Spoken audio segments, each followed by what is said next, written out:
In this video, we'll be learning how to solve two-step equations. Now, this example is a little bit different than what we're used to. Instead of a number being multiplied to the variable, this problem, the number is divided into the variable. So this problem has y over 6 minus 3 equals a negative 11. Now, if I can envision everything underneath as a fraction, I have negative 11 over 11. It doesn't change its value. A negative 3 over 1 value is still the same. And so now I have all fractions in every term of the equation. Now, to get rid of the fractions, I'm going to multiply a side by a common denominator. We're going to multiply both sides by a common denominator. And the common denominator here is 6 over 1. Now let's go ahead and by using distributive property, we are going to distribute 6 over 1 to both sides of the equation. But I'm also going to multiply by 6 over 1 on the right side of the equation. So now, when I have 6 times y is 6y, 1 times 6 is 6.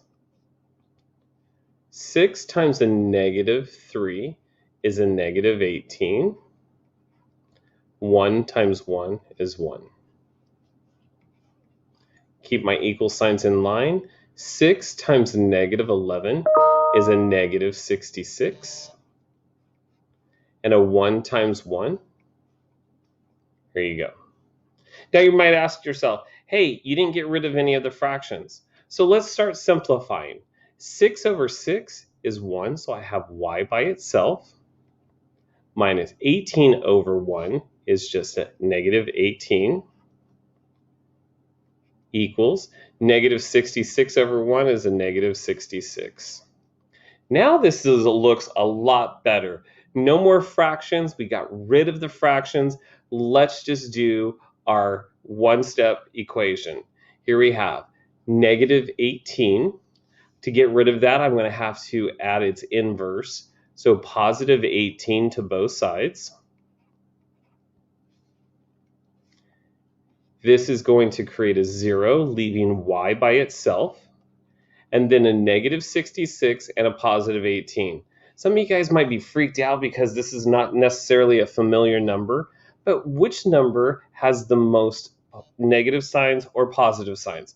The 66 has the most negative signs. There's 66 negative signs here, and there's only 18 positive signs. So there's more. My answer is going to have a negative. I'm going to have more negatives than I do positives. So 66 and the 18 is we're going to subtract those two numbers from each other, and we are going to get 48. So our answer is y equals a negative 48. Now let's go ahead and plug it in. So wherever I see a variable, we are going to check our answer. So wherever I see a variable y, I'm going to put parentheses over 6 minus 3 equals a negative 11. When I plug in the negative 48, negative 48 divided by 6 is a negative 8. Minus 3 equals a negative 11.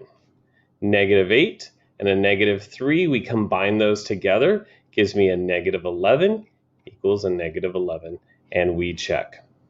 So don't get too freaked out. Math is simple, and so don't let having a division underneath the variable freak you out.